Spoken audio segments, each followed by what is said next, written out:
Le 1er janvier 1804. Pour la première fois dans l'histoire de l'humanité, des esclaves ont battu une armée impériale et créé leur propre nation libre.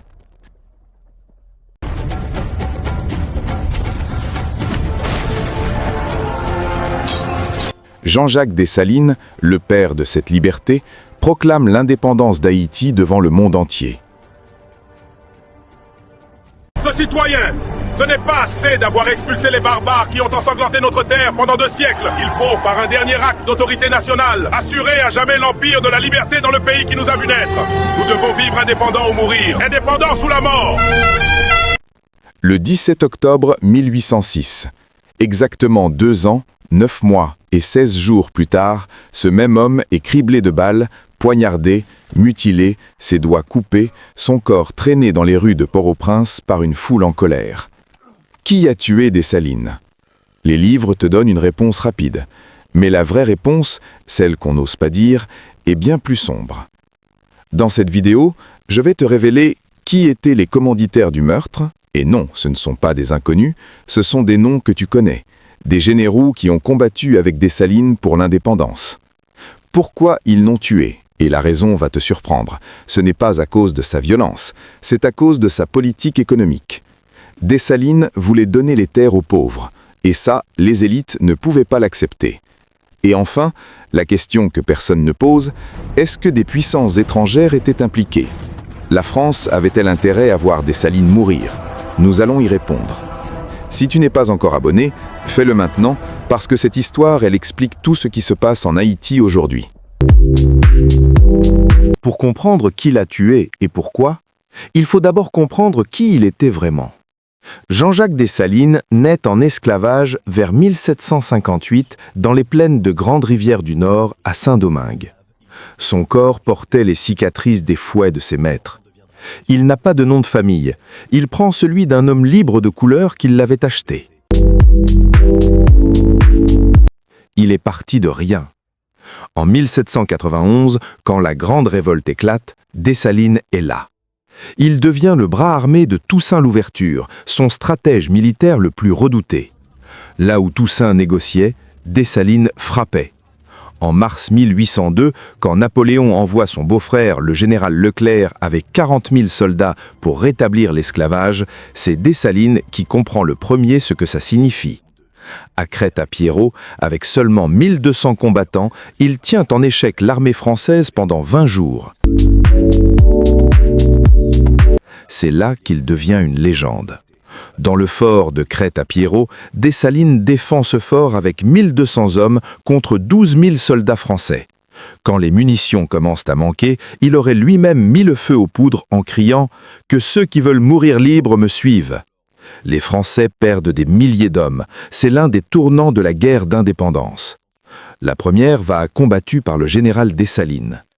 Le 1er janvier 1804, c'est lui qui proclame l'indépendance à Gonaïves. 9 mois plus tard, il se proclame empereur Jacques Ier. Et là, les problèmes commencent. Dessalines, ancien esclave, prend une décision qui va changer tout. Il annonce que les terres doivent appartenir à ceux qui les travaillent. Il redistribue les grandes plantations. Il interdit aux étrangers de posséder des terres, une loi dans la Constitution de 1805.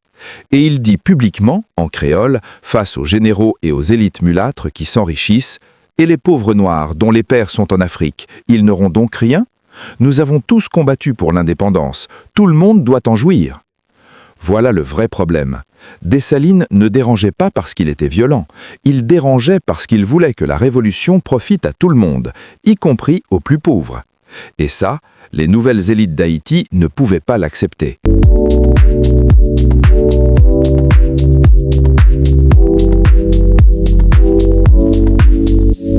En août 1806, une révolte éclate dans le sud d'Haïti.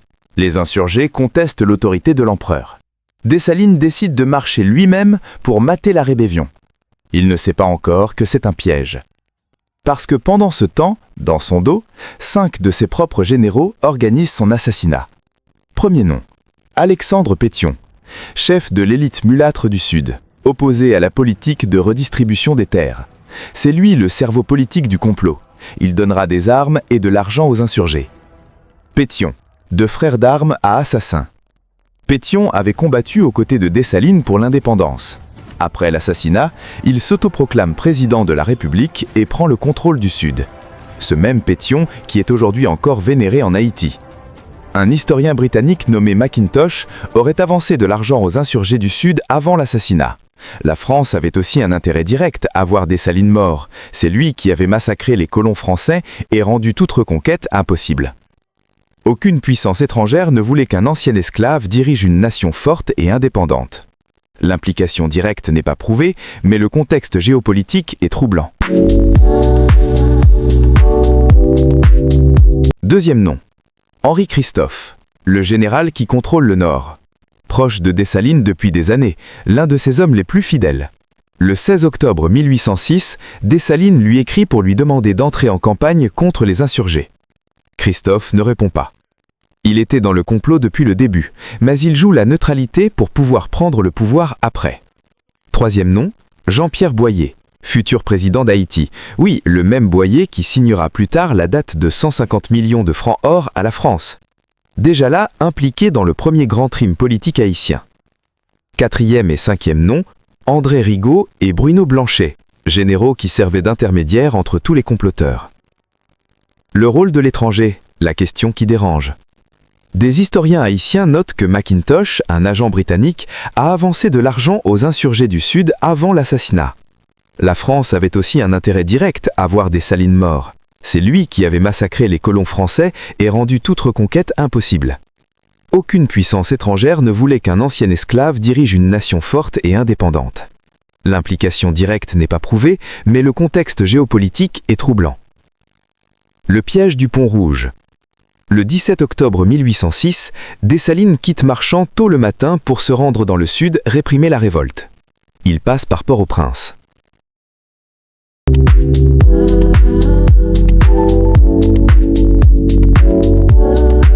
À l'entrée nord de la ville, au Pont Rouge, il tombe dans une embuscade. Il est criblé de balles, poignardé, ses doigts coupés. Son corps est traîné jusqu'en ville où la foule, manipulée par les comploteurs, le piétine et le démembre. La version alternative, chez Pétion ?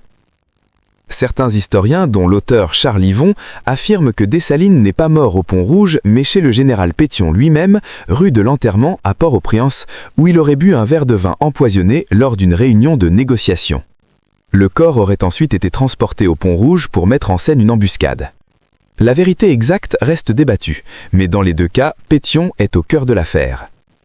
Après ça, le corps de l'empereur d'Haïti, le père de la nation, est abandonné dans la rue. Pas de funérailles, pas de sépulture digne.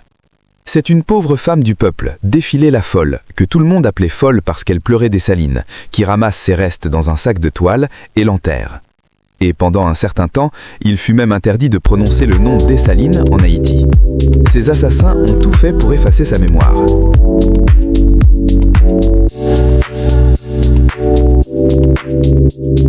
Après l'assassinat de Dessalines, ces meurtriers proclament la République.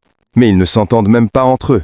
Pétion prend le contrôle du Sud, Christophe refuse de lui obéir et prend le Nord. Haïti, à peine 2 ans après son indépendance, est déjà divisé en 2 États ennemis. Une guerre civile qui durera des années. La division d'Haïti. De 1806 à 1820, Haïti est officiellement divisé. Pétion dirige la République du Sud, avec Port-au-Prince, et Christophe dirige le Royaume du Nord. Il se proclame roi Henri Ier en 1811. Cette division fragilise économiquement et militairement Haïti, au moment où elle doit négocier sa reconnaissance internationale. Et c'est dans ce contexte de faiblesse que la France impose la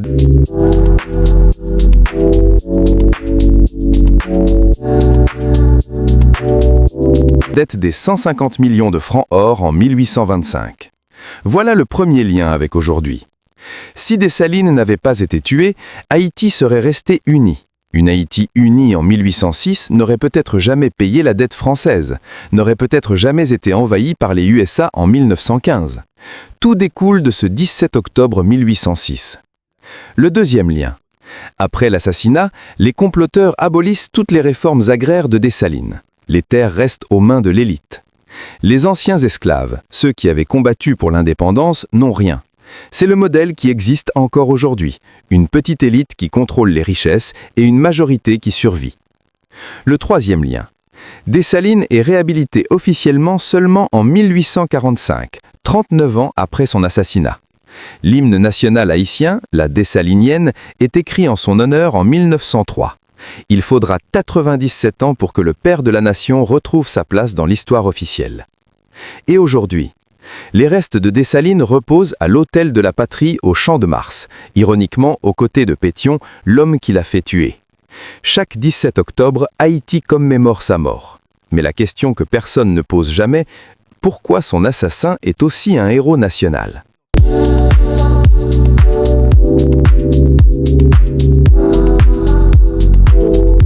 Dessalines a été tué parce qu'il croyait que la liberté s'appliquait à tout le monde. Pas seulement aux généraux, pas seulement aux élites, à tout le monde. Ses propres frères d'armes, ceux avec qui il avait survécu à Crête-à-Pierrot, ceux qui avaient pleuré avec lui quand Toussaint Louverture est mort en prison en France en 1803, l'ont trahi. Parce que le pouvoir et l'argent font peur à des hommes que les balles françaises n'avaient pas réussi à faire tomber. La vraie tragédie d'Haïti ne commence pas avec la France, elle ne commence pas avec les USA. Elle commence au Pont Rouge, le 17 octobre 1806, le jour où les Haïtiens ont commencé à se trahir entre eux. Mais l'histoire de Dessalines n'est pas une histoire de défaite, c'est une histoire de ce qui est possible quand un homme refuse d'accepter les limites qu'on lui impose. Un esclave qui bat Napoléon. Un homme sans nom qui fonde une nation. Son histoire vit encore, dans chaque Haïtien qui refuse de se soumettre. Est-ce que tu savais que Pétion et Boyer, deux des commanditaires de ce meurtre, sont encore considérés comme des héros en Haïti ? Écris Pont Rouge dans les commentaires si cette vidéo t'a appris quelque chose. Et dis-moi, selon toi, qui était le vrai responsable de la mort de Dessalines ? Les généraux haïtiens ? La France ? Les puissances étrangères ? Je lis chaque commentaire. Partage cette vidéo avec quelqu'un qui mérite de connaître cette histoire. Et la prochaine vidéo ? La dette de 150 millions de francs or que la France a forcé Haïti à payer. Le plus grand vol légal de l'histoire moderne. Abonne-toi maintenant pour ne pas la rater.